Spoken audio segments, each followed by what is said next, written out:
Bienvenido a mi canal, mis canals. No, we don't have to do it in Spanish. No. Welcome to the Cromey Show. What's up, guys? Welcome back. Yeah, today we've got something a little more chill for you guys. Keeping in that quarantine spirit, we're going to be doing this thing with a haircut. So I'm gonna be cutting Nick's hair whilst we go over the nuances of life. Absolutely. So today what we have, guys, is kind of we decided to do a little bit of a video on barriers to fitness.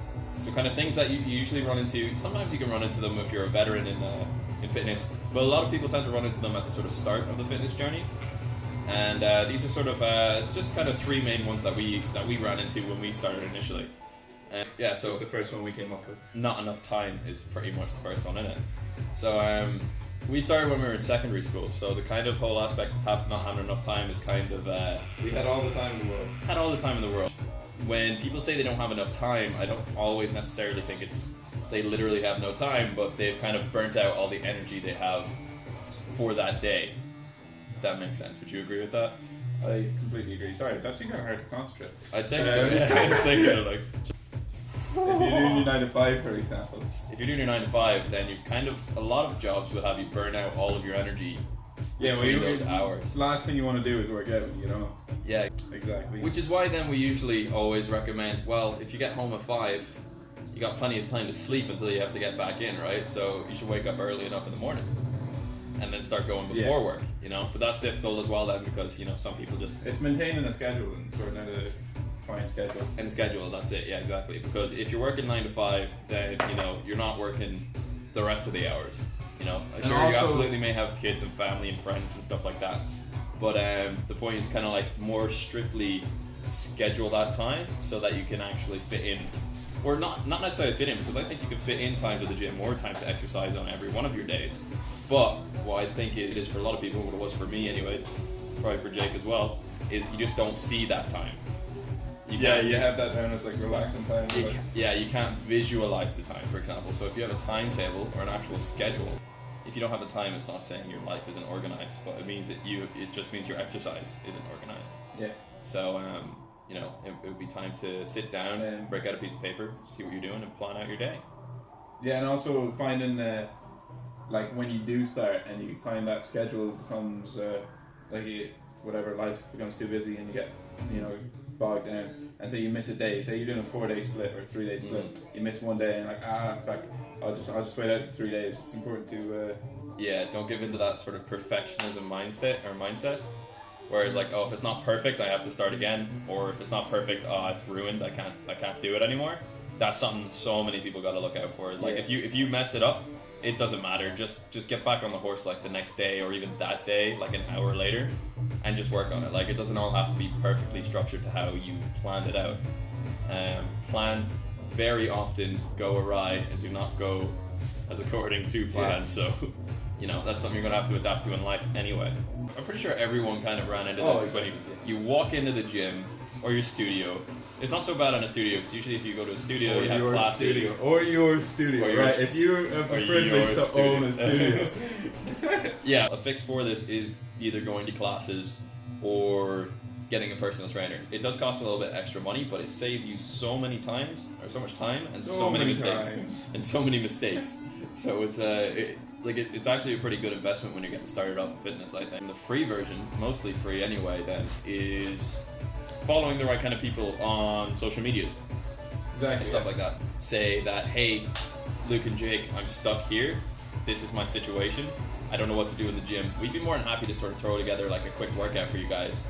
A full body workout or an upper body workout or something like that, just to get you kind of started and to get you kind of used to that rhythm, I guess, or that kind of system of working out. It doesn't have to be such a daunting task that you see these big lads who work out 2-3 hours a day, 2 hours a day, 1 hour a day, whatever it is. You don't have to go in with the intentions to be in a gym for an hour and a half every day or whatever it is.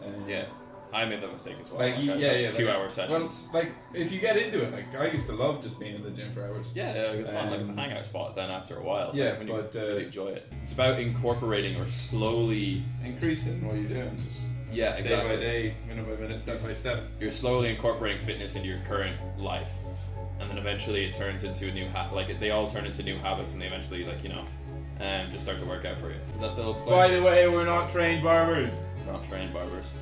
Look what he did to my head. I don't really know what to say about money. Next barrier to entry: money. Money. Moolah. If you have a problem with making money, it's the wrong game, bro. It's the wrong game. No, it's not that expensive. Convincing yourself that you can't start working out because you don't have enough money is ridiculous.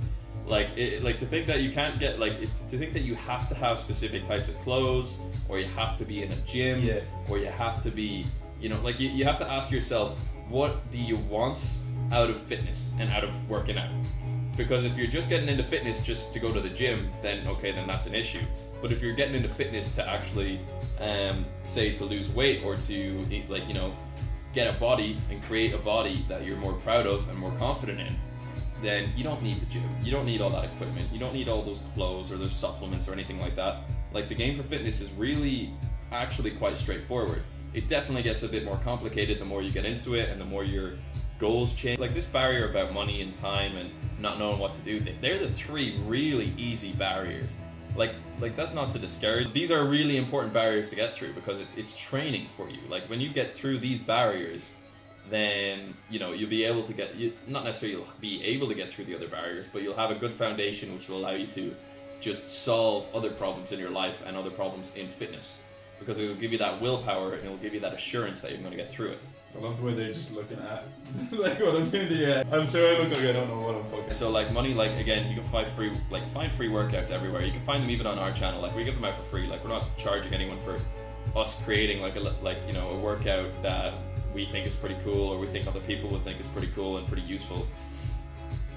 All that shit's free. And asking people like us, maybe you don't have any personal training friends or fitness friends that you're comfortable talking to about this kind of thing, you can ask us and you can ask other people. I think a lot of the sort of bigger channels or a lot of the bigger influencers, they might not be able to respond to you. But smaller channels like us, for example, we'll respond to every single comment that we see on our shit. Unless it starts we'll try our best. Unless it starts going into thousands and hundreds of thousands and tens of thousands. Life, gets busy anyway as it is. Yeah, that might not happen for a while. So. Oh, that is shocking. Shocking. Yeah. If it was a case of where you wanted to spend money, you weren't comfortable working out unless you were in a gym and you did need to get money. We're not financial advisors by any means, but it would mean that either you have to start ordering your money a bit better. Ah, my God, that's so cold. Isn't it so cold? So shivery. So that would mean that either you're gonna have to start organizing your money a bit better, as in sort of saving money in certain areas and spending out in others.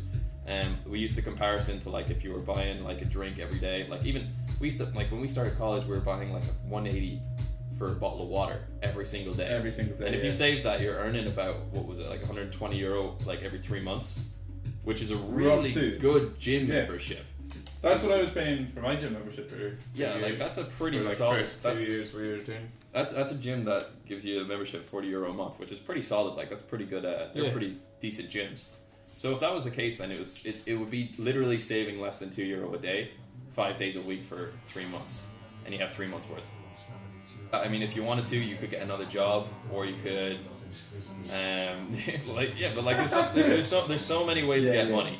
So you just either got to find ways to make more money, or find ways to spend less money, so that you can spend it or put it towards your fitness. Because at the end of the day, it's whichever goal is the biggest for you, that's what you should prioritize. And that's what you should put your resources towards. And you can hit 2 birds with 1 stone in that. If you, for example, fixing up your nutrition.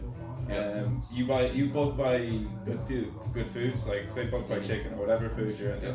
Yeah, if you're eating out ever and you have an issue with money, you gotta start learning how to you don't have to, but we'd recommend start learning how to make those recipes at home with whole foods.